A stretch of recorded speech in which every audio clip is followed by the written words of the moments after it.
नमस्कार मंडळी, अजून एका वाळवण रेसिपीमध्ये स्वागत। तर आज आपण मस्त झटपट असे उपवासाचे कुरकुरे बनवणार आहोत। त्यासाठी अर्धा किलो साबुदाणा घेतला, ते मिक्सरला वाटून रात्रभर अशा पद्धतीने भिजवून घेतलं।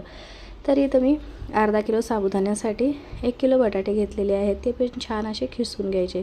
अशा पद्धतीने सगळं खिसून घेतलेलं आहे। एक मोठी कढई किंवा मी इथं कुकर घेतलेला आहे जाडबुडाचं, त्यामध्ये 1 ग्लास पाणी टाकायचं। पाणी उकळायला आल्यावर लगेच आपण जो साबुदाणा मिक्सरला वाटून भिजून घेतलेला आहे तो टाकून द्यायचा। तर आता आपल्याला एक वाफ काढायची आहे याची। पाणी जास्त टाकू नका, एकच ग्लास टाका।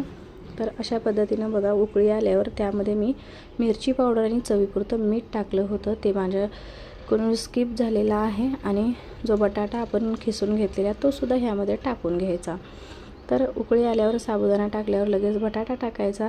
चवीपुरतं मीठ टाकून लाल किंवा हिरवी मिरची तुम्ही वाटून ह्यामध्ये कोणतंही टाकू शकता। तर मी इथे लाल मिरची टाकलेला आहे। मस्त वाफ काढायची, 1-2 चांगली मस्त वाफ काढून घेतली की थंड करून घ्यायचं। आणि आपण हे कोणतंही मशीन साचा न वापरता बनवणार आहोत। त्यासाठी अशा पद्धतीचा प्लास्टिक जो आपण नोझल केक बनवण्यासाठी पायपिंग बॅग वापरतो ती घेतलेली आहे। तुम्ही तेलाची पिशवी किंवा दुधाची घेऊ शकता आणि थंड झाल्यावर ह्यामध्ये भरून अशा पद्धतीचे छान मस्त असे उपवासाचे कुरकुरे बनवू शकता। तर ह्याच पद्धतीने मी आता सगळे छतावर जाऊन उन्हामध्ये कडकडीत हे आपल्याला वाळवायचे आहे। तर सगळे बघा मी छान असे बनवून घेतलेले आहेत।